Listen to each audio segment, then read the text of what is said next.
الرحیم نحمدہ ونصلی علی رسولہ الکریم اما بعد۔ سیرت النبی صلی اللہ علیہ وسلم کا یہ مبارک سلسلہ اللہ کے فضل و کرم سے جاری ہے اور آج ہمارا 35واں سبق ہے سیرت کا۔ سب سے پہلے میں آپ سے گزارش کروں گا درود شریف پڑھ لیجیے۔ اللہم صلی علی سیدنا و مولانا و شفیعنا محمد وعلی آل سیدنا و مولانا و شفیعنا محمد وبارک وسلم۔ اور ہمیشہ کی طرح میں یہ گزارش کروں گا کہ اس سبق کو بہت زیادہ توجہ سے سنیں، اہمیت سے سنیں۔ سیرت کورس کو ایک روٹین کا کورس نہ سمجھیں اور اس کو یہ سمجھیں کہ ہم نے اس کے ذریعے انشاءاللہ اس کو سیکھنا ہے، سمجھنا ہے اور اپنی زندگی میں اس کو امپلیمنٹ کرنا ہے۔ آج جو ہمارا مین ٹاپک ہے وہ حضرت عمر رضی اللہ تعالیٰ عنہ سے متعلق ہے کہ ان کے اسلام لانے کا واقعہ، پھر اس واقعے سے حاصل ہونے والے اسباق، آج ہمیں کیا چیزیں سیکھنے کو ملتی ہیں اور اس دور میں حضرت عمر کے اسلام لانے کا کیا امپیکٹ پڑا تھا، یہ پورا ایک انشاءاللہ تفصیل سے ہم ڈسکس کریں گے۔ حضرت عمر رضی اللہ تعالیٰ عنہ کی شخصیت کا اگر مطالعہ کریں تو اتنی بات تو طے ہے کہ حضرت عمر رضی اللہ تعالیٰ عنہ معاشرے کی ایک قداور شخصیت تھی اور ایک بااثر اور ایک اوپینین لیڈر سمجھے جاتے تھے۔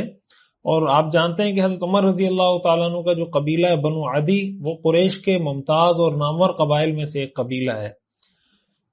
جب حبشہ کی طرف مسلمانوں نے ہجرت کی، میں نے آپ کو بتایا کہ جب حبشہ کی طرف مسلمانوں نے پہلی ہجرت کی تھی تو اسی دوران حضرت حمزہ رضی اللہ تعالیٰ عنہ بھی اسلام لے آئے اور اسی دوران حضرت عمر رضی اللہ تعالیٰ عنہ بھی اسلام لے آئے، اور ظاہر ہے کہ یہ بہت بڑی تبدیلی تھی عرب کے معاشرے کے اندر۔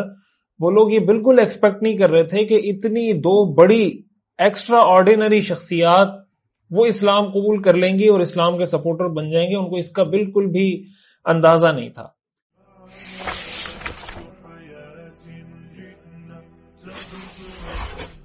وجہ اس کی ہے کہ حضرت عمر رضی اللہ تعالیٰ عنہ اسلام کے شدید ترین دشمنوں میں سے ایک تھے، یعنی مسلمانوں کو جن لوگوں نے زیادہ تکلیفیں پہنچائیں، زیادہ ستایا، پریشان کیا، اس میں حضرت عمر کا نام سر فہرست ہوا کرتا تھا۔ اور وہ کتنے زیادہ دشمنی میں آگے تھے اور مسلمان کتنے زیادہ یعنی ان کے اسلام کے حوالے سے سمجھتے تھے کہ یار یہ کبھی اسلام نہیں لائیں گے۔ وہ ایک روایت میں آپ کے سامنے پیش کرتا ہوں، اس سے آپ کو اندازہ ہوگا کہ کس درجے ان کی سختی تھی مسلمانوں کے ساتھ۔ عبد العزیز بن عبداللہ بن عامر بن ربیعہ یہ اپنی والدہ لیلہ کے حوالے سے یہ روایت نقل کرتے ہیں کہ میری والدہ نے مجھے بتایا، یہ حبشہ کی طرف جن لوگوں نے ہجرت کی تھی ان میں یہ خاتون بھی تھی لیلہ، تو یہ کہتے ہیں مجھے اپنی والدہ لیلہ نے بتایا کہ اسلام کی وجہ سے جن لوگوں کا رویہ ہمارے ساتھ انتہائی سخت ہو گیا تھا، عمر ان میں سر فہرست ہے۔ تو یہ کہتی ہیں کہ جب ہم حبشہ جا رہے تھے، ہم تیاری کر رہے تھے، میں اپنے اونٹ پر سوار بس نکلنے کے لیے تیار تھی کہ اتنے میں عمر آئے اور مجھ سے پوچھا کہ آپ کہاں جا رہی ہیں؟ ابھی مظاہرے کے اسلام نہیں لائے تھے اور یہ حبشہ کی طرف یہ ہجرت کر رہی ہیں حضرت لیلہ، حضرت عمر مسلمان نہیں ہیں۔ تو پوچھا کہاں جا رہی ہیں؟ میں نے کہا کہ تم لوگوں نے ہمارے دین کی وجہ سے ہمیں اتنا ستایا ہے کہ اب ہم نے یہ فیصلہ کیا ہے کہ اللہ کی زمین میں کسی ایسی جگہ چلے جائیں جہاں ہمیں نہ ستایا جائے، جہاں ہم اللہ کی عبادت کھل کر سکیں۔ اس پر حضرت عمر رضی اللہ تعالیٰ عنہ نے، جو مسلمان نہیں تھے، تو حضرت عمر نے اس وقت کہا صحبکم اللہ، اللہ تمہارا ساتھی ہو، جسے ہماری اصطلاح میں کہتے ہیں نا فی امان اللہ، اللہ کی امان میں۔ عمر نے یہ کہا اور چلے گئے۔ لیلہ کہتی ہیں کہ پھر میرے شوہر آئے عامر بن ربیعہ، یہ بھی حبشہ کی طرف ہجرت کرنے والوں میں شامل ہیں۔ ان کو میں نے سارا ماجرا سنایا کہ عمر کی شخصیت میں تو آج مجھے بڑی تبدیلی نظر آئی ہے۔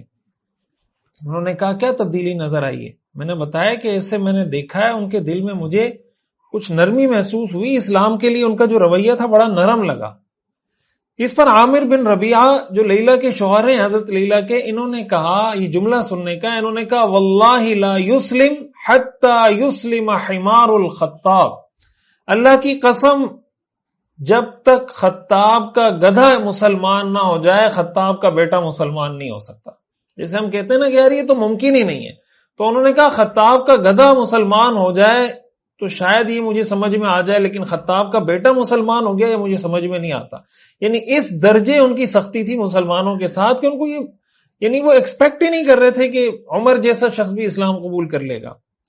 اور اس سے اگر آپ اندازہ لگائیں کہ حضرت عامر بن ربیعہ رضی اللہ تعالیٰ عنہ کی ایکسپیکٹیشن کچھ تھی، اور حضرت عامر بن ربیعہ رضی اللہ تعالیٰ عنہ کی جو اہلیہ ہیں حضرت لیلہ، ان کی ایکسپیکٹیشن کچھ تھی، اور جو خاتون کی توقعات تھی یا جو انہوں نے ایک اندازہ لگایا تھا، جو تجزیہ انہوں نے کیا، وہ ٹھیک ثابت ہوا، اور حضرت عمر رضی اللہ تعالیٰ عنہ مسلمان ہو گئے۔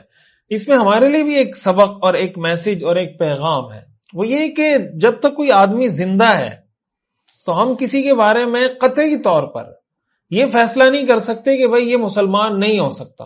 بھئی دل اللہ کے ہاتھ میں ہے، اللہ جب کسی کا دل پلٹنا چاہے اللہ پلٹنے پر قادر ہے۔ ہو سکتا ہے ہم کسی کے بارے میں یہ سمجھتے ہوں کہ یار یہ تو کبھی مسلمان ہوگا ہی نہیں، یا یہ تو کبھی نماز پڑھے گا ہی نہیں، یہ تو کبھی سچ بولے گا ہی نہیں، یہ تو کبھی دین کی طرف آئے گا ہی نہیں، لیکن اللہ جب اس کا دل پلٹتا ہے تو وہ فوراً پلٹ جاتا ہے۔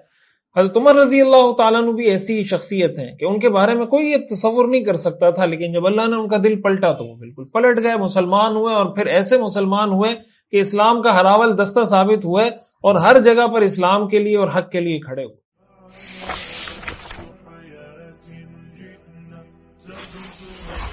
حضرت عمر رضی اللہ تعالیٰ عنہ کے اسلام کی اگر ہم بات کریں تو اس کی جو اسباب ہیں ان میں جو سب سے اہم سبب ہمیں نظر آتا ہے وہ یہ کہ ان کے اسلام کے لیے حضور علیہ الصلوۃ والسلام نے دعا فرمائی تھی۔ کہا جاتا ہے نا کہ باقی صحابہ مرید رسول ہیں اور حضرت عمر مراد رسول ہیں۔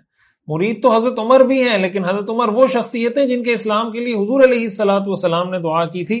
حدیث میں آتا ہے، روایت میں آتا ہے، رسول اللہ صلی اللہ علیہ وسلم نے یہ دعا کی، اللہم اعز الاسلام باحب هذین الرجلین الیک بابی جہل او بعمر بن الخطاب، قال وكان احبهما الیہ عمر، كان احبهما الیہ عمر۔ حضور علیہ الصلوۃ والسلام نے یہ دعا کی کہ یا اللہ ان دو لوگوں میں سے جو آپ کو زیادہ پسند ہو اس کے ذریعے اسلام کو عزت عطا کر دیجیے، ابو جہل اور عمر بن خطاب۔ تو راوی کہتے ہیں کہ عمر بن خطاب اللہ کو زیادہ پسند تھے، تو اللہ نے عمر بن خطاب کو ہدایت دے دی۔ مستدرک حاکم اور سنن ابن ماجہ کی روایت میں یہ الفاظ ہیں، اللہم اعز الاسلام بعمر بن الخطاب خاصتا، اے اللہ خاص کر عمر بن خطاب کے ذریعے اسلام کو عزت عطا فرما، اسلام کو قوت، اسلام کو شان و شوکت عطا فرما۔ روایات میں آتا ہے، ابن عساکر رحمہ اللہ نے دیگر حضرات نے لکھا ہے کہ حضور علیہ الصلوۃ والسلام نے پہلے یہ دعا کی تھی کہ یا اللہ یا ابو جہل کے ذریعے یا عمر بن خطاب کے ذریعے اسلام کو عزت عطا فرما، یعنی ان دو میں سے اگر کوئی ایک شخص اسلام قبول کر لیتا ہے تو اسلام کو قوت اور طاقت اور عزت مل جائے گی عرب کے معاشرے کے اندر۔ بعد میں جب حضور علیہ الصلوۃ والسلام کو وحی کے ذریعے بتا دیا گیا کہ ابو جہل کی قسمت میں ہدایت نہیں، تو پھر حضور علیہ الصلوۃ والسلام نے یہ دعا فرمائی، اللہ عمر بن خطاب ہی کے ذریعے آپ اسلام کو عزت عطا فرما دیجیے۔ اب آپ اندازہ لگائیں کتنی بڑی دعا ہے، کتنی بڑی شخصیت کی جانب سے اور کتنی عظیم دعا کی جا رہی ہے، اس دعا کا اثر کیسے نہ ہو؟ اس دعا نے اثر تو کرنا تھا۔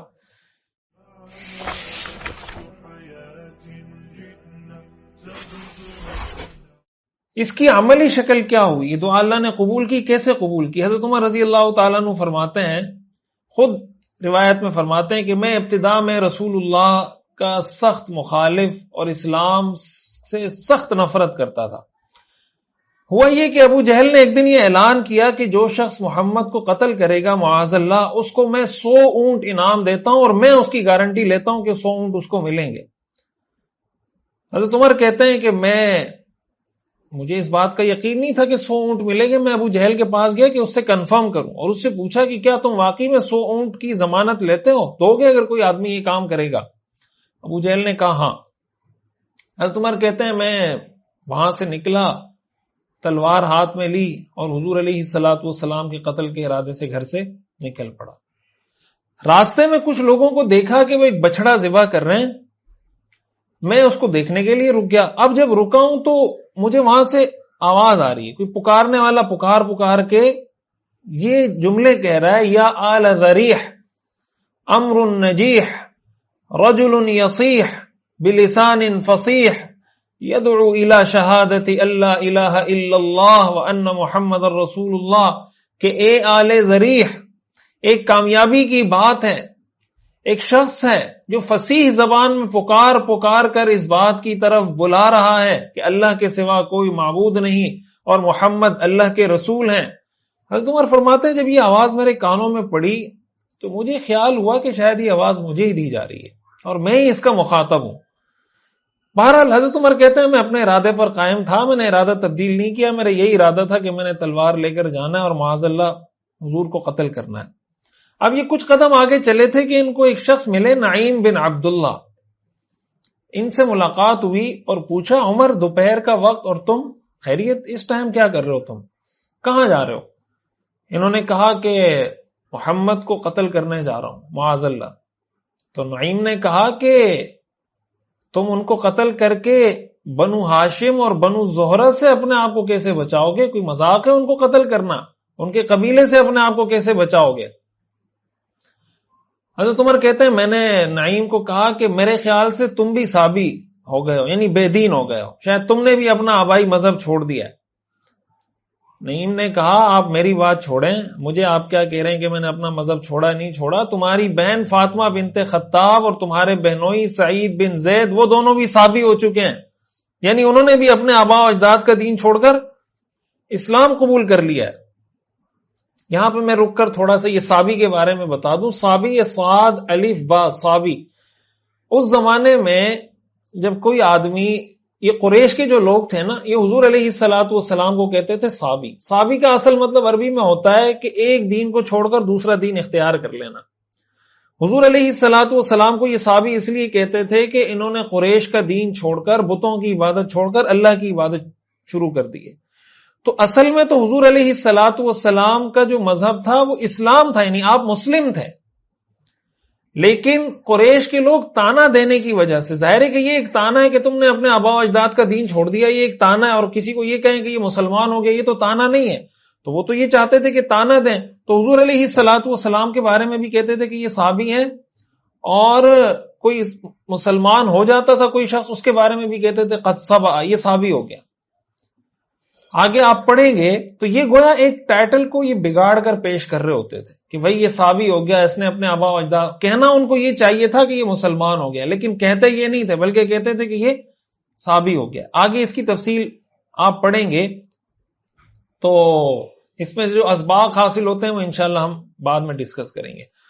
تو نعیم نے کہا کہ بھائی تم میری کیا بات کر رہے ہو، تمہاری بہن بھی صحابی ہو گئی ہیں، تمہارے بہنوئی بھی صحابی ہو گئے ہیں، ان سے جا کے ذرا پوچھو. حضرت عمر فرماتے ہیں جیسے ہی میں نے یہ بات سنی فوراً میں نے اپنا رخ تبدیل کیا، اپنی بہن کی گھر کی طرف روانہ ہو گیا. اچھا، وہاں پر حضرت فاطمہ بنت خطاب جو حضرت عمر کی بہن ہیں، اور حضرت سعید بن زید جو حضرت عمر کے بہنوئی بھی ہیں اور عشرہ مبشرہ میں بھی شامل ہیں، ان کو قرآن پڑھانے کے لیے حضرت خباب بن الارت رضی اللہ تعالیٰ عنہ ان کے گھر آیا کرتے تھے. انہوں نے حضرت خباب کا واقعہ آپ پہلے تفصیل سے پڑھ چکے ہیں ہم اسباق میں. جب حضرت خباب نے حضرت عمر کی آواز سنی، یہ فوراً گھر کے اندر کسی کونے کھانچے میں چھپ گئے. حضرت عمر رضی اللہ تعالیٰ عنہ گھر میں داخل ہوئے، بہن سے پوچھا، بہنوئی سے پوچھا کیا تم صحابی ہو گئے ہو؟ بہنوئی کہتے ہیں عمر اگر تمہارا دین حق نہ ہو بلکہ اس کے سوا کوئی دوسرا دین حق ہو تو تم بتاؤ ہمیں کیا کرنا چاہیے، یعنی ہم جس دین پہ چل رہے ہیں اگر وہ ٹھیک نہیں ہے اور دوسرا دین ٹھیک ہے تو تم بتاؤ ہمیں کیا کرنا چاہیے. جب بہنوئی کا یہ جواب حضرت عمر نے سنا تو آؤ دیکھا نہ تاؤ دیکھا، پل پڑے اپنے بہنوئی پر، مار پیٹ تشدد، بہت زیادہ ان کو مارا. درمیان میں بہن آئی فاطمہ بنت خطاب بیچ بچاؤ کے لیے کہ کسی طرح ان کو چھڑائیں کہ بھائی میرے شوہر کو آپ کیوں اتنا تشدد کا نشانہ بنا رہے ہیں، کیوں مار رہے ہیں. تو بہن کو بھی تشدد کا نشانہ بنایا اور اس قدر ان کو مارا کہ ان کا چہرہ بھی خونم خون ہو گیا. حضرت عمر یہ سمجھ رہے تھے کہ شاید اب ان کو میں نے تشدد کیا، مارا پیٹا تو یہ اپنی بات سے پھر جائیں گے. ظاہر ہے جیسے حضرت عمر خطاب کے بیٹے تھے، وہ فاطمہ بھی خطاب کی بیٹی تھی. انہوں نے کہا یبن الخطاب ما کنت فاعلا فافعل فقد صبأت، اے خطاب کے بیٹے جو تم کر سکتے ہو کر لو، میں نے اپنے آبا و اجداد کا دین چھوڑ دیا ہے. یعنی میں تمہاری مار پیٹ سے اور تشدد سے باز آنے والی نہیں ہوں. اور آگے کہنے لگی یا عدو اللہ، اے اللہ کے دشمن، کیا تو ہمیں صرف اس لیے مار رہا ہے کہ ہم ایک اللہ کو ماننے والے ہیں؟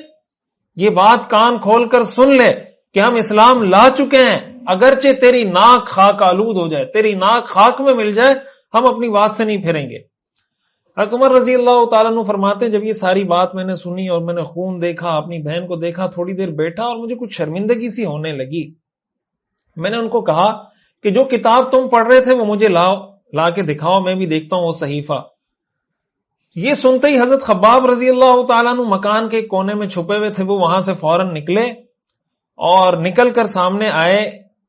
بہن نے کہا حضرت عمر سے، انک رجسن، تم ناپاک ہو، وَإِنَّهُ لَا يَمَسُّهُ إِلَّا الْمُطَهَّرُونَ، اور قرآن کو پاک لوگ ہی چھو سکتے ہیں.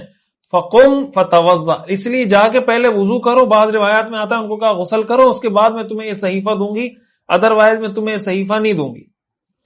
حضرت عمر رضی اللہ تعالیٰ عنہ اٹھے، وضو کیا، اور بعض روایات سے معلوم ہوتا ہے کہ غسل کیا اور اس صحیفے کو ہاتھ میں لیا جس میں سورہ طٰہٰ لکھی ہوئی تھی، اور اس کو پڑھنا شروع کیا. طٰہٰ ما انزلنا علیک القرآن لتشقى الا تذکرۃ لمن یخشى تنزیلا ممن خلق الارض والسماوات العلی الرحمن علی العرش استوى له ما في السماوات وما في الارض وما بينهما وما تحت الثرى وان تجهر بالقول فانه يعلم السر واخفى الله لا اله الا هو له الاسماء الحسنى وهل اتاك حديث موسى. یہ پڑھتے جا رہے ہیں، سورہ طٰہٰ کی آیات پڑھتے جا رہے ہیں. جب اس آیت پہ پہنچے، اننی انا اللہ، بے شک میں ہی اللہ ہوں، لا الہ الا انا، میرے سوا کوئی عبادت کے لائق نہیں، فاعبدنی، لہذا میری ہی عبادت کرو، واقم الصلاۃ لذکری، اور نماز کو میری یاد کے لیے قائم کرو.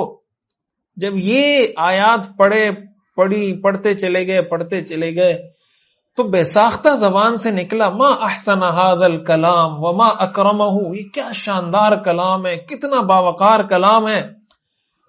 حضرت خباب کہتے ہیں جب میں نے عمر کی زبان سے یہ جملے سنے، یعنی ایکسپیکٹ نہیں کر رہے تھے نا کہ عمر جیسے شخص قرآن کی تعریف کرے گا، تو جب میں نے ان کی زبان سے یہ جملے سنے تو میں نے کہا عمر تمہیں بشارت ہو، تمہیں مبارک ہو، تمہیں خوشخبری ہو، مجھے لگتا ہے کہ تمہارے حق میں اللہ کے رسول کی دعا قبول ہو گئی ہے.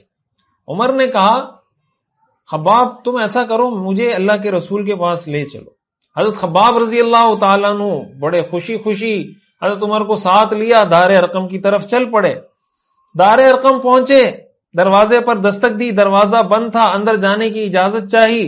جب صحابہ کو معلوم پڑا کہ بھائی عمر دروازے پہ کھڑے ہیں، تلوار ہاتھ میں ہے، کسی میں دروازہ کھولنے کی ہمت نہیں تھی. وہاں پر حضرت حمزہ رضی اللہ تعالیٰ عنہ بھی موجود تھے. کہتے ہیں نا سیر کو سوا سیر. حضرت حمزہ رضی اللہ تعالیٰ عنہ اور حضرت عمر رضی اللہ تعالیٰ عنہ آپ یہ کہہ سکتے ہیں کہ ایک ٹکر کے لوگ تھے، یا ایک حیثیت کے قداور شخصیات تھی دونوں. حضرت حمزہ رضی اللہ تعالیٰ عنہ موجود تھے، انہوں نے کہا کہ دروازہ کھول دو، اگر عمر کے ساتھ اللہ نے خیر کا ارادہ کیا ہے تو اللہ اسے ہدایت عطا کر دے گا اور یہ اسلام لا کر اللہ کے رسول کی اتباع میں آ جائے گا، ورنہ تم کم از کم اللہ کے حکم سے اس کے شر سے محفوظ رہو گے. عمر کا قتل کرنا میرے لیے کوئی مسئلہ نہیں ہے. ایک روایت میں آتا ہے کہ حضرت حمزہ نے فرمایا کہ اگر خیر کے ارادے سے آیا ہے تو ہم بھی خیر کا معاملہ کریں گے، اور اگر کسی غلط ارادے سے آیا ہے تو اسی کی تلوار سے میں اس کا کام تمام کر دوں گا. رسول اللہ صلی اللہ علیہ وسلم کو علم ہوا کہ دروازے پر عمر کھڑے، آپ نے فرمایا کہ دروازہ کھول دیں. دروازہ کھولا گیا. حضرت عمر کہتے ہیں لوگوں نے میرے دونوں بازو پکڑ کر، کچھ لوگوں نے میرا ایک ہاتھ پکڑا ہے، کچھ نے دوسرا ہاتھ پکڑنا، اور جا کے مجھے اس طرح حضور کے سامنے بٹھا دیا کہ کچھ نے میرا یہ بازو پکڑا ہوا ہے، کچھ نے میرا یہ بازو، تاکہ کوئی حرکت نہ کرے. آپ علیہ الصلوۃ والسلام نے فرمایا چھوڑ دو اس کو، اور آپ نے میرا کرتا پکڑ کے میری طرف اپنی طرف کھینچا اور فرمایا اسلم یا ابن الخطاب، اے خطاب کے بیٹے مسلمان ہو جا. پھر آپ نے دعا کی اللہم اہدی، اے اللہ ان کو ہدایت عطا فرما. ایک روایت میں ہے آپ نے فرمایا اللہم ھذا عمر بن الخطاب، اللہم اعز الدین بعمر بن الخطاب، اے اللہ یہ عمر بن خطاب آئے ہوئے ہیں، اے اللہ عمر بن خطاب کے ذریعے اسلام کو عزت اور قوت عطا فرما. حضرت عمر فرماتے ہیں پھر حضور میری طرف متوجہ ہوئے اور فرمانے لگے عمر کیا تو اس وقت تک باز نہیں آئے گا جب تک اللہ تجھ پر کوئی رسوا کر دینے والا عذاب نازل نہیں کر دیتا، یعنی اللہ کے عذاب سے پہلے تم باز نہیں آؤ گے. حضرت عمر کہتے ہیں میرا دل اندر سے بدل چکا تھا. میں نے کہا یا رسول اللہ میں اسی لیے حاضر ہوا ہوں کہ اللہ پر اور اللہ کے رسول پر اور جو کچھ اللہ نے اپنے رسول پر نازل کیا میں اس پر ایمان لے آؤں. اشہد اللہ الہ الا اللہ وانت رسول اللہ وانک رسول اللہ. میں اس بات کی گواہی دیتا ہوں کہ اللہ کے سوا کوئی معبود نہیں. میں اس بات کی گواہی دیتا ہوں کہ بے شک آپ اللہ کے رسول ہیں. رسول اللہ صلی اللہ علیہ وسلم نے جب یہ سنا تو آپ کا چہرہ مبارک خوشی سے کھل اٹھا. آپ نے خوشی سے نعرہ تکبیر بلند کیا, تکبیر, اللہ اکبر.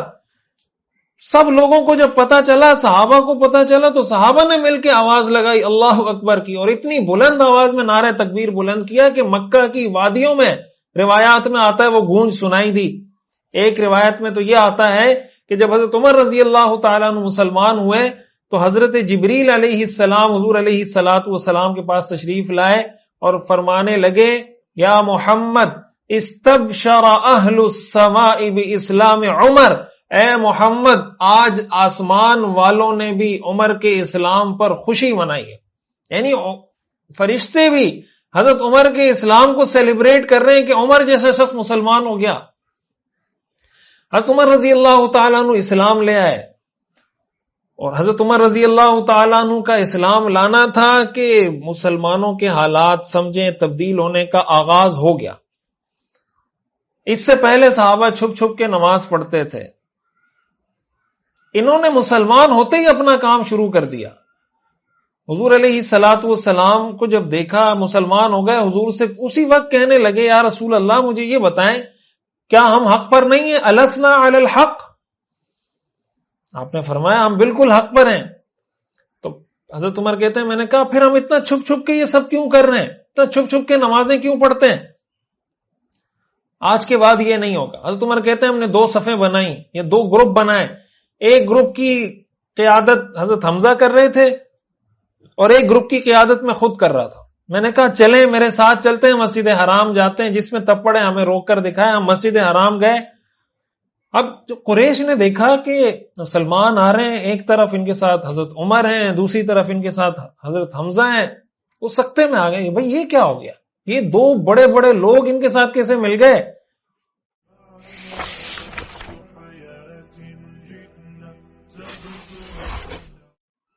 حضرت عمر رضی اللہ تعالیٰ عنہ فرماتے اس دن اللہ کے رسول نے میرا لقب فاروق رکھا. فاروق کا مطلب ہوتا ہے حق اور باطل میں فرق کرنے والا, حق اور باطل کو جدا کر دینے والا. آپ نے فرمایا کہ یہ فاروق ہے, اور وہاں سے اعلانیہ علی الاعلان اسلام کی دعوت کا سلسلہ شروع ہوا, اور حق اور باطل ایک دوسرے سے جدا ہو گئے. اب آپ دیکھیں حضرت عمر رضی اللہ تعالیٰ عنہ کی شخصیت کا کمال کہ یہاں مسلمان ہوئے, وہاں اپنا کام, اپنا ٹیلنٹ دکھانا شروع کر دیا, اور جو رسول اللہ صلی اللہ علیہ وسلم کی دعا تھی اس دعا کا اثر فوری طور پہ ظاہر ہونا شروع ہو گیا.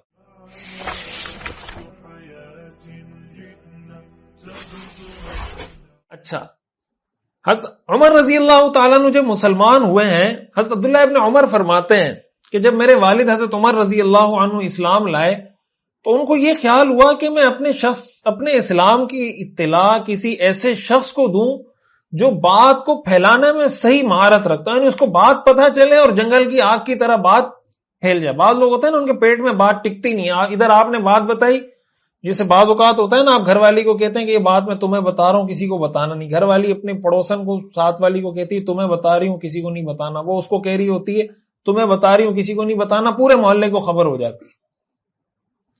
حضرت عمر نے فرمایا ایسا کوئی بندہ تلاش کرو جو خبریں پھیلانے میں مہارت رکھتا ہو اور سب کو بتا دے کہ بھائی عمر مسلمان ہو گیا. حضرت عمر کو بتایا گیا کہ معمر, جمیل بن معمر جمح, یہ ایک شخص تھا, اور اس حوالے سے شہرت تھی کہ بھائی اس کے پیٹ میں بات نہیں ٹکتی اور اس کو بات پتہ چلتی ہے اور یہ آگے چلتا کر دیتا ہے.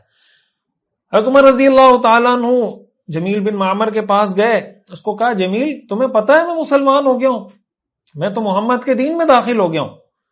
جمیل کے کان میں یہ بات پڑھنی تھی. روایت میں آتا ہے کہ اسی حالت میں اپنی چادر کھینچتا ہوا مسجد حرام کی طرف بھاگا کہ بھائی یہ تو بریکنگ نیوز مل گئی ہے مجھے.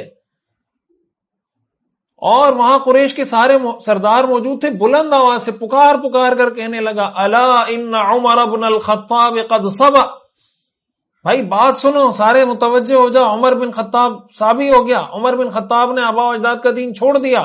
حضرت عمر فرماتے ہیں میں اس کے پیچھے پیچھے جا رہا تھا کہ کیا اعلان کرتا ہے. اس نے اعلان کیا کہ عمر صحابی ہو گیا. حضرت عمر فرماتے ہیں میں نے کہا کذبا، یہ جھوٹ بولتا ہے، ولکنی قد اسلمت، میں مسلمان ہوا ہوں، میں صحابی نہیں ہوا، میں مسلمان ہوا ہوں. وشہدت اللہ الہ الا اللہ وان محمدا عبدہ ورسولہ، اور میں نے اس بات کی گواہی دی ہے کہ اللہ کے سوا کوئی عبادت کے لائق نہیں اور محمد اللہ کے بندے اور اللہ کے رسول ہیں.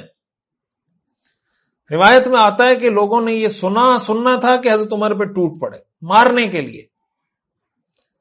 اسی دوران عاص بن وائل سہمی وہاں پہنچ گیا. لوگوں سے پوچھا یہ کیا ہو رہا ہے؟ لوگوں نے بتایا کہ عمر صحابی ہو گیا ہے. تو عاص نے کہا پھر کیا ہوا؟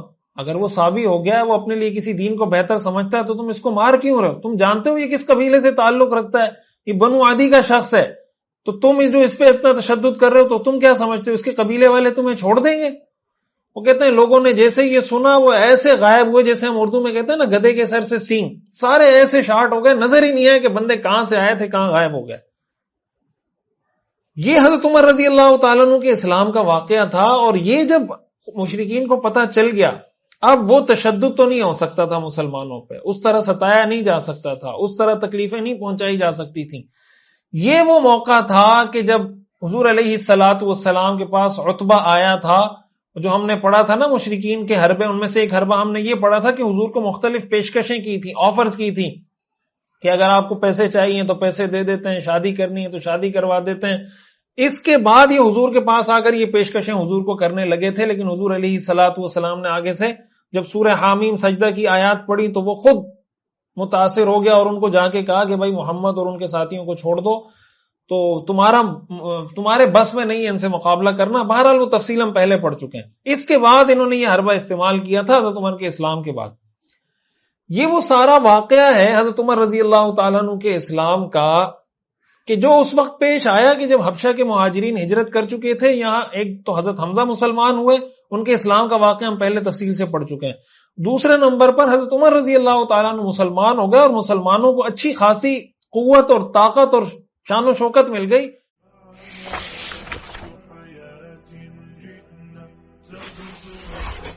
عبداللہ ابن مسعود رضی اللہ تعالیٰ عنہ فرمایا کرتے تھے ما زلنا اعزتا منذ اسلم عمر، جب سے عمر اسلام لائے ہیں تب سے ہمیشہ ہمیں عزت ہی حاصل رہی ہے. یعنی عمر کے آنے کے بعد کبھی ہمیں کوئی مسئلہ نہیں ہوا. یعنی ان کے آنے کے بعد مسلمان اپنے آپ کو سیکیور فیل کرتے تھے.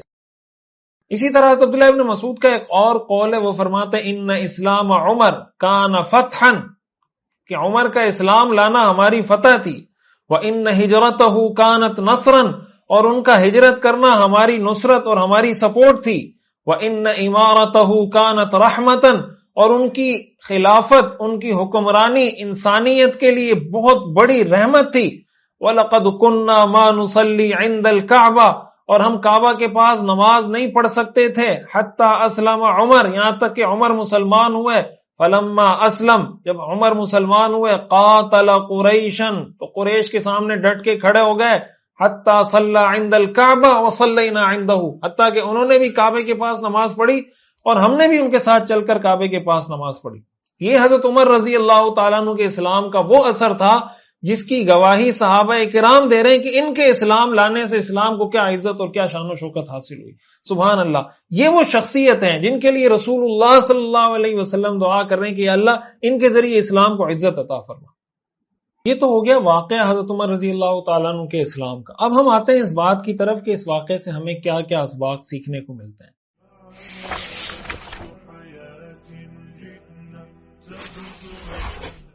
سب سے پہلے میں نے بات کی صحابی کے بارے میں نے آپ کو بتایا کہ جو لوگ اپنے آبائی دین کو چھوڑ کر کسی اور دین کو اختیار کرتے تھے اس کو صحابی کہا جاتا تھا. اور صحابی کا لفظی مطلب، صبا کا لفظی مطلب ہوتا ہے کہ ایک دین چھوڑ کر دوسرے دین کو اختیار کر لینا. اب ظاہر ہے کہ مسلمان جو ہیں ان کے لیے خود اپنا ان کا ایک ٹائٹل موجود ہے کہ مسلمان اسلم، وہ مسلمان ہو گیا، لیکن وہ استعمال یہ نہیں کرتے تھے کہ مسلمان ہو گیا، وہ یہ کہتے تھے صحابی ہو گیا. مقصد تانا دینا ہوتا تھا. آپ اس کو یوں سمجھیں جیسے ہمارے ہاں آج کل یہ ہوتا ہے نا کہ مثلا دو دوست ہیں، دونوں پہلے ایسے ہی لاپرواہی کی زندگی گزار رہے تھے، بیچ میں ایک کو اللہ نے توفیق دے دی، نماز پڑھنے لگ گیا، تو وہ کسی دوست کو کہتا ہے یار چل نماز پڑھتے ہیں، تو آگے سے کہتا ہے تو ملا کب سے بن گیا. اور کوئی لڑکی اپنی سہیلی کو کہہ دے تو کہتی بھائی ملواڑی کب سے بن گئی ہے تو. تو کب سے جناب اتنی متقی پرہیزگار بن گئی ہے کہ اب ہمیں نمازوں کی دعوت دے رہی ہے؟ تو یہ جو ہم تانا دے رہے ہوتے ہیں تو ملا کب سے بن گیا، آپ یہ سمجھے اس زمانے میں صحابی کا یہی مطلب تھا کہ بھئی یہ ملا ہو گیا۔ حضرت عمر رضی اللہ تعالیٰ عنہ نے کیا کیا کہ وہ جب جمیل بن معمر جا کے کہہ رہا تھا نا کہ صبا عمر الا ان عمر قد صبا، تو حضرت عمر نے فرمایا کذب ولکنی اسلمت، میں صحابی نہیں ہوا، میں مسلمان ہوا، مجھے صحابی مت کہو، میں مسلمان ہوں۔ اس سے ہمیں کیا سبق سیکھنے کو ملتا ہے کہ بھائی اچھا کام کرنے پہ تانا دینا یہ کسی مسلمان کا کام نہیں ہے۔ اگر آپ نماز پڑھ رہے ہیں تو آپ کے دوست کو یا آپ کو چاہیے کہ آپ اپنے دوست کو اپریشیٹ کریں۔ آپ کا کوئی دوست نماز پڑھ رہا ہے، اس نے داڑھی رکھ لی، وہ حلال کی طرف آ رہا ہے، حرام کام کرنا چھوڑ دیا، آپ کی کوئی سہیلی ہے وہ پہلے پردہ نہیں کرتی تھی اب پردہ کرنے لگ گئی، پہلے جناب وہ نامحرم لوگوں کے ساتھ ملتی تھی ابھی نہیں ملتی، اس کو تانا مت دیں کہ بھئی تو کب سے ملوانی بن گئی، تو کب سے ملا بن گیا۔ اس کو ایڈمائر کریں، تعریف کریں کہ ماشاءاللہ بھائی آپ نے تو کمال کیا، بہت اچھا کام کیا آپ نے۔ اور اگر کوئی آپ کو تانا دیتا ہے آپ کے دینداری کی وجہ سے تو آپ اس کو بتائیں کہ بھائی میں مسلمان ہوں، جیسے عمر نے کہا نا کہ میں صحابی نہیں ہوں، میں مسلمان ہوں، تو آپ کو یہ کہنا کہ بھئی ملا کب سے بن گیا، آپ کہیں بھئی ملا کیا، میں مسلمان ہوں، ایک مسلمان کا کام ہے نماز پڑھنا، میں ایک مسلمان عورت ہوں، مسلمان عورت کی ذمہ داری ہے، اس پہ لازم ہے کہ وہ حجاب کرے، وہ پردہ کرے، تو اس میں کون سی ایسی بات ہے؟ آپ اپنے بہنوئی سے پردہ کر رہی ہیں، آپ کو کوئی کہے کہ بھئی آپ بہنوئی سے پردہ کر رہی ہیں، تو بھئی مسلمان ہے، اسلام کا حکم ہے بہنوئی سے پردہ کرنا ہے تو کرنا ہے میں نے، بھئی سالی سے پردہ کرنا ہے تو کرنا ہے میں نے۔ تو یہ طریقہ اس وقت بھی استعمال ہوتا تھا۔ ہمارے ہاں کیا ہوتا ہے کہ آج اگر کسی کو آپ کہتے ہیں ملا، وہ فوراً سہم جاتا ہے کہ یار اس نے تو مجھے ملا کا ٹائٹل دے دیا، لہٰذا آئندہ کبھی اس کو نماز کا نہیں بولنا۔ بھائی اگر وہ غلط کام کرتے ہوئے شرم اس کو نہیں آ رہی تو آپ کو اچھا کام کرتے ہوئے شرم کیوں آ رہی ہے؟ چاہیے یہ تھا کہ وہ یہ ٹائٹل آپ کو نہیں دیتا۔ اگر اس نے آپ کو ٹائٹل دیا، آپ حضرت عمر رضی اللہ تعالیٰ عنہ والا رویہ اختیار کر کے کہیں کہ نہیں کذب ولکنی اسلمت، تو یہ جھوٹ بولتا ہے، میں مسلمان ہوں، میں ملا نہیں میں مسلمان ہوں۔ بھائی تو اگر کوئی اس طرح کی بات کرے تو آپ اس کو کہیں بھائی کوئی نماز پڑھنا کوئی مولوی کا کام تو نہیں ہے، نماز پڑھنا تو ہر مسلمان کا کام ہے، حجاب کرنا کوئی ملوانی کا کام نہیں ہے، حجاب کرنا تو ہر مسلمان عورت کی ذمہ داری ہے۔ تو اس طرح ان کو جواب دیں جیسے حضرت عمر رضی اللہ تعالیٰ عنہ نے جواب دیا تھا۔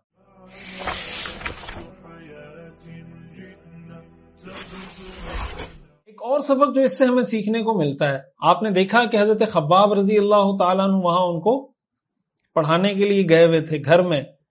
اس سے ہمیں معلوم ہوتا ہے کہ حضور علیہ الصلاۃ والسلام نے اس زمانے میں جہاں دار ارقم میں ایک ادارہ قائم کیا ہوا تھا اور وہاں آ کے صحابہ تعلیم حاصل کرتے تھے، اسی کے ساتھ ساتھ آپ نے ریموٹ ایجوکیشن سسٹم بھی اس کا بھی اجرا کیا ہوا تھا، وہ بھی آپ نے شروع کیا ہوا تھا کہ بھئی اگر کسی کے لیے کسی بھی وجہ سے دار ارقم آنا مشکل ہے، اس کو کوئی تھریٹ ہے، کوئی مسئلہ ہے، تو کوئی ایسا میکینزم بنایا جائے کہ ہمارے لوگ جا کر ان کو قرآن سکھائیں اور ان کے گھروں میں ان کو سکھا کر آئیں۔ تو اگر کوئی ایجوکیشن ریموٹ ایجوکیشن سسٹم کا جو تصور ہے، آپ کہہ سکتے ہیں حضور علیہ الصلاۃ والسلام نے اپنے اس عمل سے دیا، اور حضرت خباب رضی اللہ تعالیٰ عنہ وہاں پر موجود ان حضرات کو پڑھا رہے تھے۔ اس سے ہمیں یہ بھی معلوم ہوتا ہے کہ اگر کہیں پر ایسی کوئی ضرورت ہو کہ کوئی آدمی خود چل کر نہیں جا سکتا، خود نہیں سیکھ سکتا، اور وہ اپنے لیے کوئی ایسا میکینزم بناتا ہے کہ گھر میں اس تعلیم حاصل کرے، تو یہ میکینزم بھی بنایا جا سکتا ہے۔ ہوم سکولنگ کا تصور بھی اس سے لیا جا سکتا ہے، لیکن اصولی طور پر طریقہ کار یہ ہوتا ہے کہ بھئی شاگرد استاد کے پاس جاتا ہے، استاد شاگرد کے پاس نہیں آتا۔ تو عمومی طور پہ تو یہی ہوتا ہے۔ بعض اوقات کیا ہوتا ہے کہ ہمارے یہاں کسی کو ہوم سکولنگ کی جب بتایا جاتا ہے اس کی یہ فضائل ہیں، یہ فلاں فلاں، تو وہ کہتے ہیں ہم ہوم سکولنگ کریں گے۔ تو بھئی اس کی اور بہت ساری پری ریکوزٹس ہوتی ہیں، اس کی اور بہت ساری ریکوائرمنٹ ہوتی ہے۔ ہم ایک چیز تو لے لیتے ہیں لیکن اس کی باقی چیزوں کو فلفل نہیں کر رہے ہوتے، جس کی وجہ سے ہوم سکولنگ سے ہمیں وہ رزلٹ نہیں مل رہے ہوتے، پھر ہم پریشان ہو رہے ہوتے ہیں کہ یار فلاں نے تو ہوم سکولنگ کروائی، اس کا بچہ تو پڑھ گیا، میں ہوم سکولنگ کروا رہا ہوں نہیں پڑھ پا رہا۔ تو ظاہر ہے کہ ہر آدمی اپنے گھر میں وہ ماحول، وہ انوائرمنٹ کریٹ نہیں کر پاتا جو ہوم سکولنگ کے لیے ریکوائرڈ ہوتا ہے۔ تو اس لیے لوگوں کی دیکھا دیکھی نا چیزوں کو اڈاپٹ نہیں کرنا چاہیے کہ بھئی اس نے ہوم سکولنگ کروائی میں بھی کروں۔ بھائی آپ اس کے گھر کا ماحول جانتے ہیں، اس کی بیوی کتنی پڑھی لکھی ہے، اس کا ابا کتنا پڑھا لکھا ہے، وہ اس کے گھر کا ماحول کیسا ہے، ان کی فیملی کتنی ایجوکیٹڈ ہے، اور آپ کے گھر کا ماحول کیسا ہے، جوائنٹ فیملی ہے، سیپریٹ ہے، ایجوکیٹڈ فیملی، ان ایجوکیٹڈ فیملی، بہت ساری چیزوں کو دیکھنا پڑتا ہے۔ بہرحال اتنا اس سے ہمیں معلوم ہوتا ہے کہ اس زمانے میں حضرت خباب رضی اللہ تعالیٰ عنہ باقاعدہ حضرت سعید بن زید رضی اللہ تعالیٰ عنہ کے گھر جا کر ان حضرات کو قرآن پڑھایا کرتے تھے۔ ایک گزارش میں یہاں پہ ضرور یہ کرنا چاہوں گا کہ ہمارے ہاں بعض دفعہ اس طرح کی مثالیں دیکھنے کو ملتی ہیں، چونکہ سیرت پڑھ رہے ہیں اور سیرت کو ہم ایک کمپریہنسو نظام حیات کے طور پہ دیکھتے ہیں کہ بہت سے ایسے قرآن پڑھانے والے ایسا رویہ اختیار کرتے ہیں، لوگوں کے دروازوں پر جائیں گے، دستک دیں گے کہ بھئی ہم آپ کے بچوں کو قرآن پڑھائیں گے، ایسا رویہ اختیار کرتے ہیں جس کی وجہ سے دین کی، علم کی، اہل علم کی، علماء کی اور دین کا کام کرنے والوں کی وقت لوگوں کی نظر میں کم ہوتی ہے۔ بھائی اس طرح لوگوں کے گھروں میں جا جا کر دستک دینا، پھر بعض اوقات ان کی ایسی حرکتیں بھی سامنے آ رہی ہوتی ہیں، تو ریموٹ ایجوکیشن سسٹم کا یا ہوم ٹیوشن کا یہ مطلب نہیں ہے کہ لوگوں کے گھر جا جا کر دستک دے دے کر ان کو کہا جائے کہ جناب میں آپ کے بچے کو پڑھانا چاہتا ہوں، میں آپ کے بچے کو پڑھانا چاہتا ہوں۔ یہ جو طرز عمل ہے، اس سے یہ مطلب ایک عالم کی، ایک دین کا کام کرنے والے کی شان سے میچ نہیں کرتا کہ آپ لوگوں کے گھر پہ جا جا کے ان کے وہ کہتے ہیں نہیں چاہیے بھائی جائیں، وہ پھر پہنچ جاتا ہے، پھر وہ منع کرتے ہیں، دوسرے کے دروازے پہ پہنچ جاتا ہے۔ بھائی یہ کوئی طرز عمل نہیں ہے۔ ایک تو یہ نا کہ آپ کو کوئی خود عزت سے بلا رہا ہے کہ بھائی میں چاہتا ہوں کہ آپ ہمارے گھر میں آئیں، ہمیں ترجمہ قرآن پڑھائیں، ہمیں قرآن پڑھائیں، ہمیں عربی پڑھائیں، ہمیں شوق ہے، کوئی ایسا ماحول ہو۔ حضرت خباب کا جو معاملہ تھا اور حضرت سعید بن زید، حضرت فاطمہ بنت خطاب کا، وہ تو یہی تھا نا۔ ایسا تو نہیں کہ حضرت خباب گھر کے دروازے پہ کھڑے ہو کے دستک دے رہے ہیں اور وہ کہہ رہے ہیں نہیں بھائی ہم نے نہیں سیکھنا۔ تو یہ جو طرز عمل اختیار کیا جاتا ہے یہ بالکل مناسب طرز عمل نہیں ہے۔ اس میں آپ سمجھیں کہ آپ قرآن کی بھی ایک طرح سے بے توقیری کر رہے ہیں، پورے دینی طبقے کی بے توقیری کر رہے ہیں۔ یہ طریقہ ہرگز اختیار نہیں کرنا چاہیے۔ اور اگر کہیں پر کسی کو کوئی موقع ملتا ہے دین کا کام کرنے کا تو ہمیشہ یہ بات یاد رکھیں کہ استغنا کے ساتھ زندگی گزارنا سیکھیں۔ لوگوں کی جیبوں پہ نظریں مت رکھیں کہ وہ کوئی سیٹ ہے مجھے پیسے دے دے گا، یہ مجھے کچھ دے دے گا۔ نظر ایک دین کا کام کرنے والے کی نظر اگر کسی کی جیب پر ہے تو بھائی وہ لوگوں کو کیا دین سکھائے گا؟ نظر صرف اللہ پر ہونی چاہیے۔ کسی سے مانگنا، پھر اگر یہ طریقہ اختیار کر کے مانگنا شروع کر دیں کہ اس سے مانگ رہے ہیں، اس سے مانگ رہے ہیں، عجیب ایک تصور لوگوں کے دماغ میں بیٹھتا ہے کہ یار یہ دین پڑھانے والے کیسے لوگ ہوتے ہیں؟ تو جو صحیح کام کرنے والے ہوتے ہیں وہ بھی ان کی وجہ سے بدنام ہو رہے ہوتے ہیں۔ اور میں لوگوں سے بھی یہ گزارش کروں گا کہ آپ کو اس طرح کے پروفیشنل لوگ سمجھ میں آتے ہیں، وہ دروازے پہ آ کے دستک دے رہے ہوتے ہیں، تو جو صحیح دین کی خدمت اور صحیح دین کا کام کرنے والا ہوگا نا، بہت معذرت کے ساتھ یہ بات بہت سارے لوگوں کو بری لگے گی، لیکن ظاہر ہے کہ یہ بات میں کرنا چاہتا ہوں تاکہ ہمیں بات سمجھ میں آئے۔ جو لوگ مدارس کے اندر بیٹھے ہوئے ہیں، جامعات کے اندر بیٹھے ہوئے ہیں، بڑے بڑے اداروں میں بیٹھے ہیں، جن کے پیچھے کوئی بڑے ادارے موجود ہیں، ان میں کوئی آپ کو بہت مشکل سے ایسا ملے گا کہ وہ جا کے کسی کے دروازے پہ دستک دے۔ وجہ اس کی کہ ان کی تربیت ہو رہی ہوتی ہے، ان کے بڑے ان کو سکھا رہے ہوتے ہیں، سمجھا رہے ہوتے ہیں کہ بھئی اس طرح دین کو بے توقیر، ہمارے بزرگ سے میں نے سنا یہ دین سپلائی کر رہے ہیں۔ بھئی دین کی سپلائی کا یہ کون سا طریقہ ہے؟ تو اس طریقے سے ایک تو ہمارے لوگوں کو چاہیے کہ بھئی آپ اگر دین سکھانا چاہتے ہیں نا تو کسی مستند عالم دین سے اس پر مشورہ کر لیں۔ اگر آپ ہوم ٹیوشن کروانا چاہ رہے ہیں، گھر میں بچوں کو پڑھوانا چاہ رہے ہیں، کسی مستند عالم سے، کسی مستند مفتی سے رابطہ کریں کہ بھائی میں نے اپنے بچے کو پڑھوانا ہے، تو آپ مجھے کوئی، ظاہر ہے کہ صرف بچے کو قرآن تو نہیں پڑھانا ہوتا، اس کی تربیت بھی کرنی ہوتی ہے، تو اس کی اخلاقی، اس کی تربیت، اس کی ساری چیزوں کو دیکھنا پڑتا ہے۔ اور جو پڑھانے کے لیے جا رہے ہوتے ہیں ان سے میری گزارش ہے کہ بھائی کوئی ایسا رویہ، کوئی ایسا طرز عمل اختیار نہ کریں جس سے دین کی بے توقیری ہو رہی ہے۔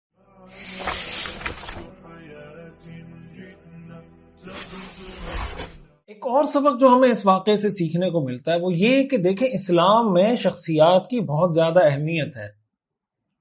ہمارے یہاں بعض اوقات کہا جاتا ہے، ہمارے یہاں دو ایکسٹریم ہے۔ ایک ایکسٹریم یہ وہ کہتے ہیں بھائی عقیدہ اصل ہے، نظریہ اصل ہے، مشن الگ ہے، شخصیت کی کوئی ویلیو نہیں ہے۔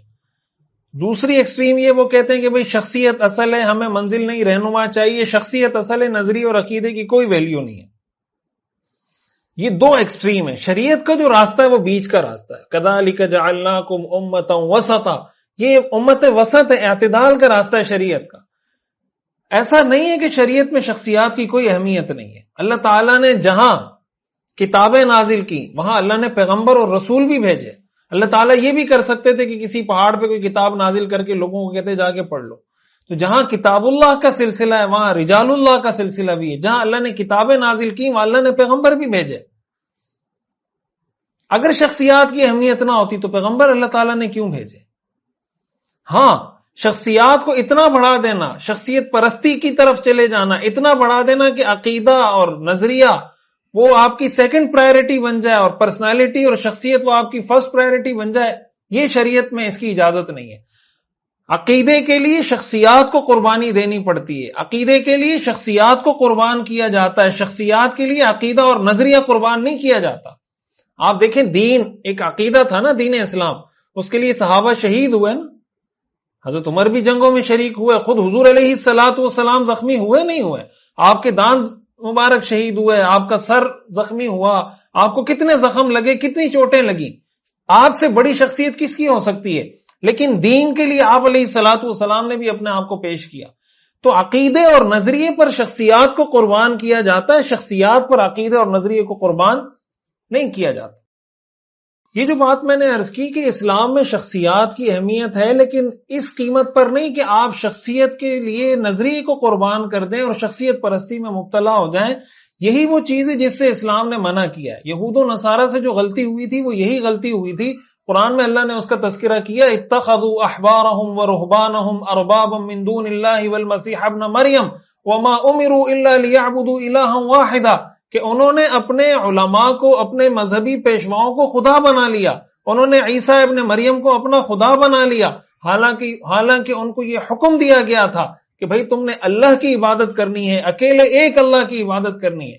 اب یہ غلطی کرنا کہ آپ کسی مذہبی پیشوا کو اتنی حیثیت دے دیں کہ آپ اس کے سامنے سجدہ کرنے لگ جائیں، اس کے مقابلے میں آپ عقیدہ توحید کو قربان کر دیں، اپنے نظریات کو قربان کر دیں، اس کی اجازت نہیں۔ خود رسول اللہ صلی اللہ علیہ وسلم نے ارشاد فرمایا، لا تطرونی کما اطرت النصارى المسیح ابن مریم فانما انا عبدہ فقولوا عبد اللہ ورسولہ، کہ میری تعریف میں اس طریقے سے مبالغہ آرائی مت کیا کرو جیسے عیسائیوں نے عیسیٰ ابن مریم کی تعریف میں بہت زیادہ حد سے تجاوز کیا۔ میں اللہ کا بندہ ہوں، لہٰذا تم نے اگر میری تعریف کرنی ہو تو یہ کہا کرو اللہ کا بندہ اور اللہ کا رسول، کہ میں اللہ کا بندہ اور اللہ کا رسول ہوں، یہی میرے لیے فخر کی بات ہے۔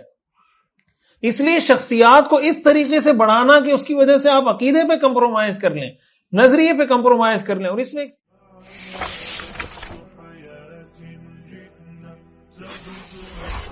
سیکھنے کی چیز ہمارے لیے، ہمارے سیاسی کارکنوں کے لیے، کہ بعض اوقات یہ ہوتا ہے کہ ہم جب کسی سیاسی پارٹی کا حصہ بنتے ہیں، ہمارے لیے وہ سیاسی لیڈر اہم ہوتا ہے، ملک اہم نہیں ہوتا۔ ہمارے لیے ملکی مفادات، ملک کے جو کامن انٹرسٹ ہے وہ ہمارے لیے اہم نہیں ہوتا۔ ہمارے ہاں یہ نعرہ کتنا کامن لگایا جاتا رہا ہے، اب بھی بہت سارے لوگ لگاتے ہیں، ہمیں منزل نہیں رہنما چاہیے۔ بھائی ہمیں منزل چاہیے، ہمیں رہنما تو اس لیے چاہیے کہ وہ ہمیں منزل پہ پہنچائے، تو اگر منزل پہ وہ رہنما نہیں پہنچا رہا تو ہم نے اس رہنما کا کیا کرنا ہے؟ تو یہ جو تصور پیش کیا جا رہا ہوتا ہے کہ رہنما اصل ہے، منزل اصل نہیں۔ آپ سیاسی لیڈر کے لیے ملک کو قربان کر دیں یا آپ ملک کے بچانے کے لیے سیاسی لیڈر کو قربان کریں گے؟ تو کسی سیاسی لیڈر کی محبت میں اتنا آگے بڑھ جانا کہ اس سیاسی لیڈر کی وجہ سے آپ کا ملک داؤ پہ لگتا ہے تو آپ کہتے ہیں لگا رہے، ہمیں اس کی کوئی ٹینشن نہیں، یہ کوئی عقل مندی کی بات نہیں۔ ہاں، آپ ایسے سیاسی لیڈر، ایسے سیاسی رہنما تلاش کریں کہ آپ اگر کسی سیاسی لیڈر کو فالو کرتے ہیں تو اس کے لیے ایسی لمیٹیشن رکھیں، ایسی باؤنڈریز ہونی چاہیے کہ آپ کو پتا ہو کہ اگر میرا سیاسی لیڈر اس باؤنڈری کو کراس کرے گا اور وہ ملکی مفادات کو، جو ملک کے کامن انٹرسٹ ہیں، اس پہ زد پڑے گی یا ہمارے ملک کو خطرہ لائق ہوگا، تو ایسے موقع پر میں اپنے سیاسی رہنما کو، سیاسی لیڈر کو سپورٹ نہیں کروں گا۔ جب ہم اس حد تک جاتے ہیں، یہ وہ شخصیت پرستی ہے جس سے اسلام نے ہمیں منع کیا ہے۔ تو یقیناً اسلام میں شخصیات کی اہمیت بھی ہے، اور شخصیات کی وجہ سے کسی بھی مشن کو بڑی تقویت اور اس کو ظاہر توانائی بھی ملتی ہے، لیکن شخصیات کو نظریے کے لیے قربان کیا جاتا ہے، نظریے کو شخصیات کے لیے قربان نہیں کیا جاتا۔ اور دوسری جو اہم چیز ہمیں اس سے سیکھنے کو ملتی ہے، شخصیات کی اہمیت کے حوالے سے یہ بات عرض کر رہا ہوں کہ ایک مسلمان کی یہ کوشش ہونی چاہیے، مثال کے طور پہ میں سیرت کا کام کر رہا ہوں نا، میری یہ کوشش ہونی چاہیے کہ بھائی زیادہ اچھے سے اچھے لوگ اس سیرت کورس کو سیکھیں۔ آپ سیرت کورس کو پڑھ رہے ہیں، آپ کی یہ کوشش ہونی چاہیے کہ اچھے سے اچھے لوگ سیرت کورس کی طرف متوجہ ہوں، اس کو سیکھیں اور اس کو اپنی پریکٹیکل لائف میں امپلیمنٹ کریں۔ کوئی ٹیلنٹڈ لوگ ہیں، کوئی ڈاکٹر ہے، کوئی انجینئر ہے، کوئی سائنٹسٹ ہے، کوئی اے آئی کا ایکسپرٹ ہے، کوئی ٹیکنالوجی کا، کوئی ایڈیٹنگ کا، کوئی ویب ڈیولپمنٹ کا، جو ڈفرنٹ چیزیں اسلام کی خدمت کے لیے استعمال ہو سکتی ہیں، ان کی ایکسپرٹیز کسی طرح اسلام کے کام کے لیے استعمال ہو جائیں. ایک مسلمان کے اندر، ایک لیڈر کے اندر، ایک ٹیچر، ایک معلم، ایک مولانا، ایک مفتی اور ایک مذہبی لیڈر کے اندر اور دین کی سمجھ بوجھ رکھنے والے کے اندر یہ تڑپ، یہ طلب ہونی چاہیے، جیسے حضور علیہ الصلوۃ والسلام کے اندر یہ تڑپ اور طلب تھی. اور آپ فرما رہے تھے اللہم اعز الاسلام بعمر بن الخطاب. آج ہم میں کیا یہ تڑپ ہے کہ اللہ جو اے آئی کے ایکسپرٹ ہیں ان کے ذریعے اسلام کو قوت عطا فرما، اے اللہ جو ٹیکنالوجی کے ایکسپرٹ ہیں ان کے ذریعے اسلام کو قوت عطا فرما، اے اللہ جو میڈیا کے ایکسپرٹ ہیں ان کے ذریعے اسلام کو قوت عطا فرما. کیا ہم میں یہ تڑپ اور طلب ہے؟ ہم میں تو اگر کوئی ایسی دعا کرے گا بھی لوگ گھور گھور کے دیکھیں گے بھائی یہ کون سا دین لے کر آ گیا ہے. ہمارے ہاں تو دین کا یہ تصور ہے نا، داڑھی ٹوپی پگڑی نماز روزہ حج زکات، اس کے علاوہ تو دین ہم نے فارغ کر دیا ہے بالکل. یہ ہم نے اپنا مزاج بنانا ہے کہ ہمارے دل میں یہ تڑپ پیدا ہوتی رہے، یہ طلب پیدا ہوتی رہے کہ بھائی ہم نے زیادہ سے زیادہ لوگوں کو دین کی طرف اور ٹیلنٹڈ لوگوں کو متوجہ کرنا ہے تاکہ ان کا یہ ٹیلنٹ اسلام کے لیے استعمال ہو. حضرت عمر رضی اللہ تعالیٰ عنہ پہلے سے ٹیلنٹڈ تھے، جب اسلام لائے ان کا وہ ٹیلنٹ اسلام کے لیے استعمال ہوا، اور آپ نے دیکھا کہ آتے ساتھ ہی انہوں نے کس طرح چیزوں میں تبدیلی کرنا شروع کی. اب ہمارے ہاں کیا ہوتا ہے؟ ہمارے ہاں یہ ہوتا ہے کہ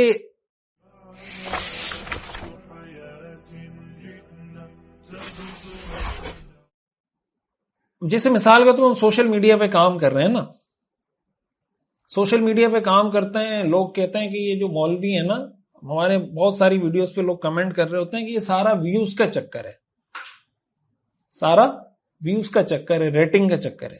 بھائی ایک آدمی، میں مثال کے طور پر یوٹیوب پہ یہ ویڈیو ریکارڈ کر کے یا آپ کے سامنے پورا سبق ریکارڈ کر رہا ہوں، پورا سیرت کا ایک کورس چل رہا ہے، سیریز چل رہی ہے، تو آپ مجھے بتائیں یہ میں کیوں ریکارڈ کر رہا ہوں؟ یہ میں اس لیے ریکارڈ کر رہا ہوں کہ کوئی نہ دیکھے اس کو، یا یہ میں اس لیے ریکارڈ کر رہا ہوں کہ اس پہ ویوز آئیں، اس کو زیادہ سے زیادہ لوگ دیکھیں؟ تو بھائی اگر میں سیرت کورس ریکارڈ کروا رہا ہوں، میں کوئی درس قرآن، درس حدیث، کوئی بیان ریکارڈ کروا رہا ہوں، اس کو یوٹیوب پہ اپلوڈ کروا رہا ہوں، اس کی ایڈیٹنگ کروا رہا ہوں، اس کے تھم نیل ڈیزائن کروا رہا ہوں اور پھر اس کو اپلوڈ میں مثال دے رہا ہوں، کوئی بھی دین کا کام کرنے والا شخص ہے تو وہ اسی لیے اس کو اپلوڈ کرتا ہے کہ اس پہ ویوز آئیں، اور اس کے دل میں اس چیز کی تڑپ پیدا ہونا، اس چیز کی طلب پیدا ہونا کہ بھائی اس پہ ویوز آئیں اور زیادہ سے زیادہ اچھے لوگ میری یہ ویڈیو دیکھیں. اور میری ویڈیو دیکھنے کا مقصد اپنی ذات کی پروموشن نہ ہو، ایک تو یہ کہ میری نیت خراب ہو، انما الاعمال بالنیات، وہ تو میرا اور اللہ کا معاملہ ہے، اس کو تو کوئی اور جج نہیں کر سکتا. ہم چونکہ ایز اے نیشن ججمنٹل قوم ہے، ہم دوسروں کو جج کر رہے ہوتے ہیں. تو میرا تو یہی مقصد ہونا چاہیے ایک دین کا کام کرنے والے کا کہ بھائی جب میں نے کوئی یوٹیوب پہ ویڈیو ڈالی، فیس بک پہ ویڈیو ڈالی، کوئی واٹس ایپ پہ شیئر کی، زیادہ سے زیادہ اس پہ ویوز آئیں، زیادہ سے زیادہ لوگ اس کو دیکھیں. میرے دل میں اس تڑپ اور طلب کا پیدا ہونا یہ کوئی ریاکاری نہیں ہے، یہ کوئی ناجائز کام نہیں ہے، بلکہ شریعت کی ڈیمانڈ ہے کہ بھائی آپ جب کوئی کام کریں، کوئی آدمی کتاب لکھتا ہے تو کتاب لکھتے وقت اس کے دل میں کیا خیال ہوتا ہے کہ بس 100 لوگ پڑھیں، 100 لوگ سے زیادہ نہ پڑھیں، یا وہ یہ چاہتا ہے کہ یہ کتاب ہر گھر میں پہنچ جائے؟ کیا اس کے دل میں خواہش ہوتی ہے؟ یہی خواہش میرے دل میں بھی ہے. جیسے رسول اللہ صلی اللہ علیہ وسلم نے فرمایا اللہم اعز الاسلام بعمر بن الخطاب. ہم یہ جو سیرت کا کام کر رہے ہیں، ہمیں سیرت کے مشن میں آپ کی ضرورت ہے. میں یہی دعا کرتا ہوں یا اللہ سیرت کے اس مشن کو، ہم یہی رسول اللہ صلی اللہ علیہ وسلم نے دنیا میں جو انقلاب برپا کیا وہ کس ذریعے سے؟ اپنی سیرت کے ذریعے سے. اسی سیرت کو ہم پڑھ رہے ہیں، اسی سیرت کو پڑھ کے ہم دوبارہ اس انقلاب کو تازہ کر سکتے ہیں جو اللہ کے رسول لے کر آئے تھے. میں یہی دعا کرتا ہوں یا اللہ اس معاشرے کے ٹیلنٹڈ لوگوں کے ذریعے سیرت کے اس مشن کو تقویت عطا فرما، سیرت کے اس مشن کو قوت اور طاقت اور توانائی اور عزت اور شان و شوکت عطا فرما، تاکہ سیرت کا یہ پیغام گھر گھر پہنچ جائے، ہر فرد کو پہنچ جائے. جو اے آئی کے ایکسپرٹ ہیں وہ اس میں اپنی ایکسپرٹیز استعمال کریں، جو ٹیکنالوجیز کے ایکسپرٹ ہیں ٹیکنالوجی کے وہ اس میں اپنی ایکسپرٹیز استعمال کریں، جو میڈیا کے ایکسپرٹ ہیں وہ اس میں اپنی ایکسپرٹیز استعمال کریں، جس کے پاس کوئی اور ویب ڈیولپمنٹ کی کوئی اور ایکسپرٹیز ہے وہ اس کو استعمال کرے. یہ ہمارے دل کی تڑپ اور طلب ہے، یہ ہماری اللہ سے دعا ہے کہ اللہ ایسے لوگوں کو پیدا کرے، اللہ ایسے لوگوں کو دین کی طرف متوجہ کرے. میں آپ سے گزارش کروں گا کہ آپ اپنے ٹیلنٹ کو، جو ٹیلنٹ آپ نے دیا، آپ دیکھیں کہ آپ سیرت کے اس کاز کے لیے، سیرت کے اس مشن کے لیے آپ کیا کر سکتے ہیں. اور ایک دوسری بات جو اس میں ہمیں سیکھنے سمجھنے کو ملتی ہے، دیکھیں جب آپ کسی بڑے مشن کو بڑے کاز کو لے کے چلتے ہیں نا تو آپ کو اس بات کی ضرورت ہوتی ہے کہ آپ زیادہ سے زیادہ لوگوں سے ملیں، آپ یہ کوشش کریں کہ زیادہ سے زیادہ لوگ آپ سے جڑیں. اس میں آپ کو ایسے لوگ بھی چاہیے ہوتے ہیں جو مالی طور پر فائنینشلی آپ کے کاز کو سپورٹ کر رہے ہوں. اس طرح کے جتنے کام ہو رہے ہوتے ہیں اس کے اندر جو فائنینشیل سپورٹ ہوتی ہے اس کی مثال ایسی ہے جیسے جسم کے اندر خون ہے. اگر جسم میں خون نہیں ہے، فائنینشیل سپورٹ اس ایسے کسی کام کو نہیں ہوگی، وہ کام کیسے گرو کرے گا؟ تو ایسے لوگوں کی ضرورت ہوتی ہے جو اس کو فائنینشیلی سپورٹ کریں، ایسے لوگوں کی ضرورت ہوتی ہے جو ان کو مورلی سپورٹ کریں، ایسے لوگوں کی ضرورت ہوتی ہے جو ان کے دست و بازو بنے، ان کے ساتھ ان کے کارکن بنے، ان کے ساتھ کام کریں. کچھ ایسی معزز شخصیات آپ کو چاہیے ہوتی ہیں جن کا معاشرے میں اثر ہوتا ہے اور وہ اس کاز کے لیے آواز اٹھائیں کہ بھائی یہ اہم کام ہے، یہ ہمیں کرنا چاہیے. تو اگر کوئی آدمی اس کام کے لیے کسی سے مل رہا ہے، لوگوں کے پاس جا رہا ہے، کسی سے بات کر رہا ہے، تو جھٹ سے یہ فتویٰ نہیں لگا دینا چاہیے کہ یہ دنیا داروں کو ویلیو دیتے ہیں، دینداروں کی ان کی نظر میں کوئی ویلیو نہیں ہے، یہ مالداروں سے تو ملتے ہیں، غریبوں سے تو ملتے ہی نہیں ہے، یہ جناب مالداروں کے علاقوں میں تو جاتے ہیں، غریبوں کے علاقوں میں تو جاتے ہی نہیں ہے. بھائی دیکھیں اگر کوئی ایسا کر رہا ہے کہ بالکل غریبوں کو اگنور کر رہا ہے، ان سے بات ہی نہیں کرتا، ظاہر ہے کہ ایسا کون، مطلب بڑی سطح پہ ہم جن لوگوں کو عموماً ٹارگٹ کر رہے ہوتے ہیں کم از کم ان لوگوں میں ایسے مسئلے مسائل نہیں ہوتے.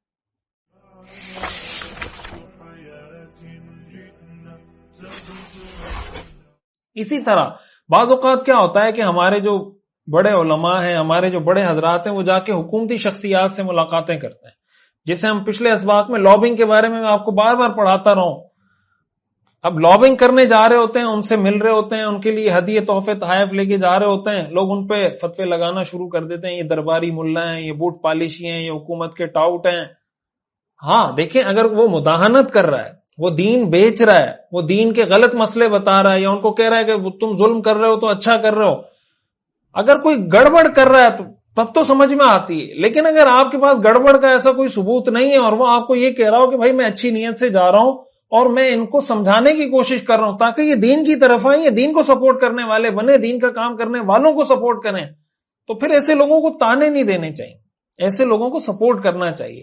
بہرحال یہ جو ہمارے ہاں تصور پایا جاتا ہے نا کہ آپ کسی اہم شخصیت سے مل نہیں سکتے، کسی اہم شخصیت کو دعوت نہیں دے سکتے، اگر آپ کسی اہم شخصیت کو دعوت دیں گے تو آپ دنیا دار ہیں، آپ کے نظر میں جناب دنیا کی ویلیو ہے، غریب کی ویلیو نہیں ہے.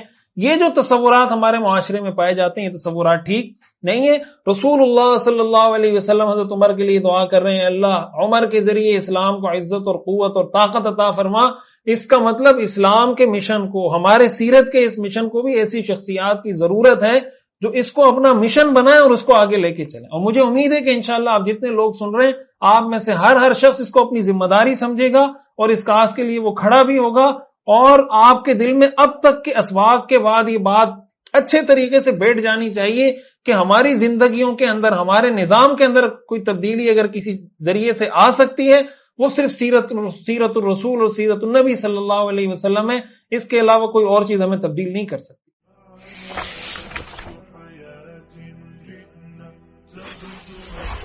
ایک اور سبق جو ہمیں اس واقعے سے سیکھنے کو ملتا ہے کہ حضرت عمر رضی اللہ تعالیٰ نے جب اسلام لایا تو آپ نے پوچھا کہ بھائی بات کو پھیلانے میں کون ماہر ہے، اور جمیل بن معمر کا پتہ کیا اور اس کو جا کے بتایا تمہیں پتہ ہے میں مسلمان ہو گیا ہوں اور محمد کے دین کو میں نے قبول کر لیا ہے. اس سے کیا پتہ چلتا ہے کہ حضرت عمر رضی اللہ تعالیٰ عنہ نے اس دور کا جو سب سے فاسٹ میڈیا تھا وہ استعمال کیا. اس سے فاسٹ میڈیا اس زمانے میں ہو نہیں سکتا تھا جمیل بن معمر سے. اس سے ہمیں کیا معلوم ہوتا ہے کہ ہمیں بھی دین کا پیغام پہنچانے کے لیے، اپنی کوئی بات، اپنا کوئی مدعا، اپنا کوئی موقف پہنچانے کے لیے اس زمانے کا جو فاسٹ میڈیا اس کو استعمال کرنا چاہیے. میڈیا کا بھرپور استعمال ہمیں آنا چاہیے، اس میں ہمیں مہارت ہونی چاہیے. آج دیکھیں دنیا کے اندر جتنی بڑی بڑی نیوز ایجنسیز ہیں وہ ساری مغرب کے قبضے میں، اس پہ یہودیوں کا قبضہ ہے، اس پہ عیسائیوں کا قبضہ ہے. مسلمانوں کے پاس کوئی ایسی انٹرنیشنل لیول کی نیوز ایجنسیز آپ کو نظر نہیں آئیں گی. انٹرنیشنل لیول کے جو نیوز چینل ہیں، جو نیوز ایجنسیز ہیں، مسلمانوں کے پاس لے دے کے جو ایک چینل ہے الجزیرہ کا عربی میں اور انگریزی کے اندر، کتنا ہی اچھا ہو کہ یہ دنیا کی مختلف زبانوں میں کام کر رہا ہو، اور ہم اس طرح کے اور چینل بنائیں تاکہ کہیں کوئی مسئلہ ہو کم از کم مسلمانوں کی آواز، مسلمانوں پہ جو ظلم ہو رہا ہے یا مسلمان جو پیغام دنیا کو پہنچانا چاہتے ہیں وہ تو صحیح طریقے سے پہنچایا جا سکے.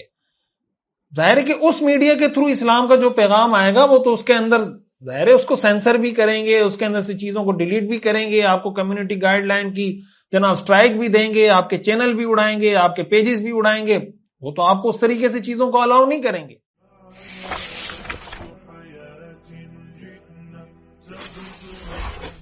اور دوسری اہم چیز، ہمارے ہاں بریکنگ نیوز کا کلچر ہے نا، لیکن بریکنگ نیوز کا کلچر ہمارے ہاں نیگیٹو چیزوں کے اندر تو ہے. حضرت عمر رضی اللہ تعالیٰ عنہ نے اس کو پازیٹو چیزوں کے لیے استعمال کیا. پازیٹو مین حضرت عمر کا اسلام لانا مسلمانوں کے لیے بہت ہی ایک پازیٹو میسج تھا اور اسلام کے دشمنوں کے لیے بہت ہی نیگیٹو تھا.